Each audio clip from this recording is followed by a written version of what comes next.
We are in conversation with Mmamoloko Kubayi in both her capacity as a Minister of Human Settlements, but also as an ANC member now vouching for the Deputy President position. But I would like to, of course, welcome you back, Minister, but also ask you to put on your ANC hat here. We just saw visuals of some of the ANC women singing and, chanting. And I just wonder, how has campaigning been for you so far?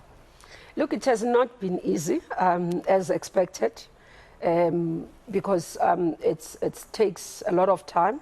It takes a lot of energy. You'd remember that as I was called to say, should the nomination come, will I accept? And I said, yes, I would accept based on the nomination. And obviously, there's been work of those who wanted me to stand, crisscrossing the country, convincing other branches. But as you know, none of the provincial executives, as they were pronouncing, did pronounce on my name, nor the leagues. So it shows the campaign. It had its own ups and downs. But what has been the good part, or what I say, it's the strength of what I've seen, and that has kept me going. It's the ordinary branch members, the branches that have said, despite what the provincial leaders say, despite you not being, in the slates, we believe in you, we support you. And this is what we believe we stand for as members of the ANC. And I think that is important. I think, and when we look at this campaign, it's because it was inspired because of where the ANC is. And I do believe that it has changed. I mean, how the ANC do, and we appreciate the rules that came. Because for the ANC in the 21st century, it has to acknowledge that it can't operate like it's 1912. So things has to change. We've got to modernize the organization without losing its value. So that component of it, though it's not yet there 100%, but I do believe it has moved to a certain extent to be able to allow us to be where we are today. So it's very important that we acknowledge that fact. Right. You'd understand the organization over years has never had a woman deputy president. So it can be an issue that it's simple. We operate within a patriarchal society, organization that is very patriarchal as well. So to challenge that status quo can never be easy. So it's those that you've got to be determined to say, we are going to challenge this, we are going to stand for this, and also change the status quo. What I believe is that going from here, in terms of how the ANC do things, it can only be better. We'll never go back. You've been quoted in your speech, if I may, you've said that the ANC had regressed, going to your point about there never been a woman being elected as deputy president. You said the ANC had regressed in that in the previous conference, it only had elected one woman, the late Jesu Duarte. Are you confident of the support from both the branches and the ANC Womens League this time around, not only for you as your campaign as deputy president, but also for that 50-50% a chance between men and women in the NEC? Look, we've got to fight for it. As we say, it's not only about me as Mmamoloko. It's about a gender representation in the top 6. It's very important. If you look at how the NC progressed, for example, moving to 30% representation in the NEC, it was a fight. It was never easy. Moving to 50% of representation in the ANC. It was never in the NEC. It was never easy. It was a fight. So equally here, we believe that it's something that we've got to put as a fight. And it's not only a fight for women, by women. It has to be a fight by all of us.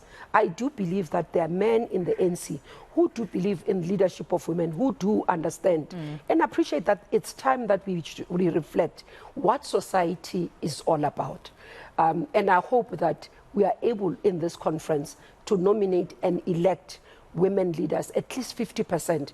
That for me, whether I am there or not, I would want to still fight for it as Mmamoloko, and also convincing other delegates in that conference for us to have 50% of women in the top 6. You mentioned that the ANC needs to modernize. It's no longer 1912. How do you then strike that balance between modernizing and possibly being, labeled an elitist within the organization? Yes.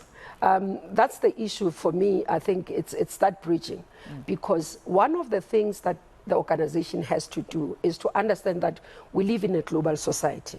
So we don't exist for ourselves, we exist for society. So for members of the public to trust ANC, for members of society to be able to say, when I go to the polls, I'll vote for this party, they've got to be able to identify with the party. Now, identification of the parties to be able to say, these are the features that I see, and one of them, that's why I say modernization. Issues of transparency on how we do things are important. Issues of openness of the organization in how it takes decisions, in how it elects leaders. Society, we know based on the feedback we get when we interact with stakeholders, they give us that feedback to say, we'd want to see more transparency.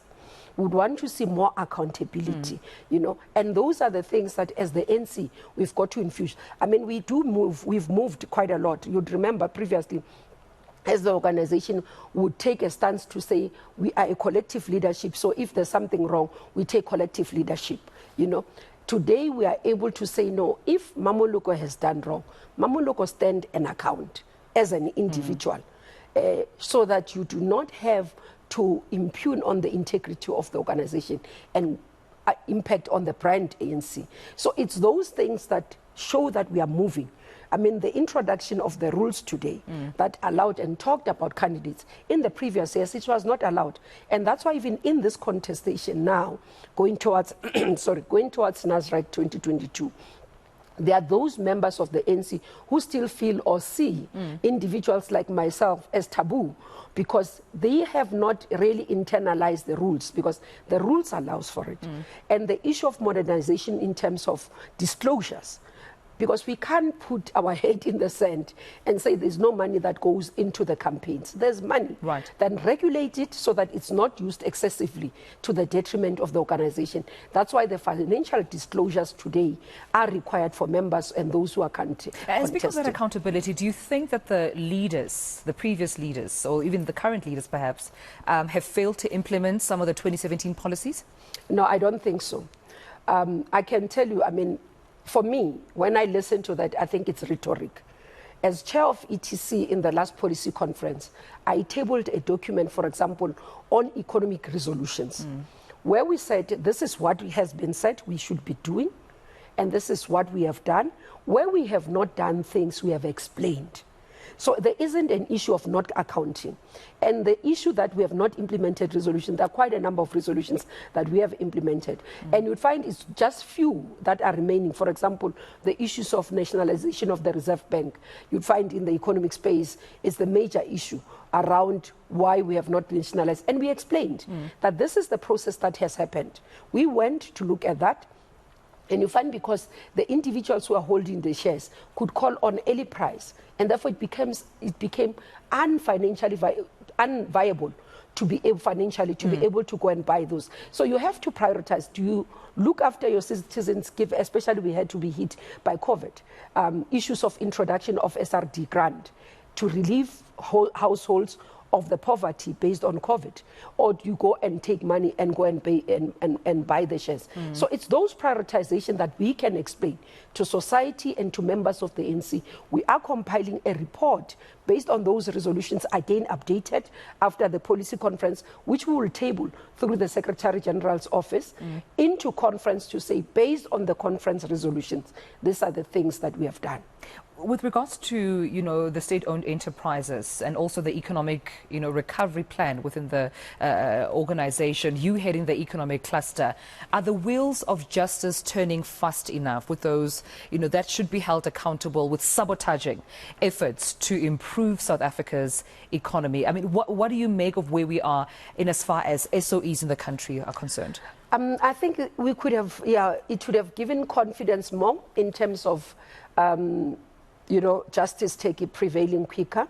But I think there's more progress now. One sees it and we appreciate it. And for me, it's also the recovery of the money that has been lost, because it's billions that we need back, or trillions we need back into the economy. We need back into those state-owned entities so that they can function again. I mean, those are some of the things that are very important for us so that we can rebuild and get the economy going. If you can have, for example, your ESCOM, your SANRAL, your Transnet functioning effectively. I'm just mentioning these three because they are the arteries, I can call them the arteries of our economy. The energy supply keeps the economy going because that's where production is happening. Without security of supply, the economy can't grow. Production reduces, economic activities, households are affected. Without road network, without rail network that can move things that are being imported and exported, we are not able to get the economy. I mean, you could have had the mining sector complaining of the amount they've lost because of the Transnet, the rail network that was not functioning effectively, that could do. The issue of effectiveness and efficiencies at the ports, that we are starting to lose our position in terms of a port functioning, and people are opting for Mozambique to be able to export. That's an impact on the economy. And when you look at these entities, you find that they've been affected by state capture, and those that, because of the reports and the people that are appearing before courts today, it shows you that we've got to be able to rebuild. Right. But one of the things I always want to say, it does not immune us from accountability today. So while we're dealing with state capture, those of us who are responsible today must say to South Africans, what is it that I'm doing today to rebuild and to ensure that we are having efficient. We're still going to have this conversation. Definitely, we're going to continue with this conversation. Also, because the PSA strike also continues today. How does that also hamper on efforts for economic, recovery in the country? We'll continue our conversation right here on the SA Morning.